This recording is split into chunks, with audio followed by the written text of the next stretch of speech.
লিজা তোকে সাপে কামড়েছে। সাপ সাপ, তাড়াতাড়ি কিছু একটা কর। বৃষ্টি করে দেবো, ইউটিউবে টিউটোরিয়াল দেখতে হবে। হ্যাঁ হ্যাঁ, ইউটিউব দেখ। তাড়াতাড়ি দেখছি।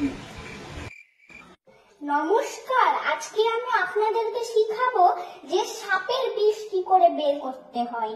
তো আমরা সবাই জানি যে সাপ বাইরে কামড়ায়, তো আপনিও নিশ্চয়ই বাইরে ঘোরাফেরা করছেন, আর বাইরে রোদও আছে। সাপের বিষ কি করে বের করতে হয় এটা জানার আগে আপনার মুখের ময়লা কি করে বের করতে হয় সেটা জানা যাক। আরে তাড়াতাড়ি শুরু কর। এবার আসি টপিকে। হ্যাঁ, তাই রোদ থেকে বাঁচার জন্য আপনারা ইউজ করুন সূর্যমুখী ক্রিম। What the hell. এবার আসা যাক আসল কথায়। ওকে এবার শুরু হবে।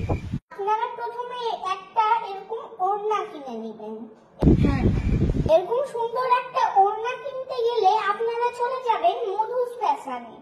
এখানে আপনারা দারুণ দারুণ অফার পেয়ে যাবেন।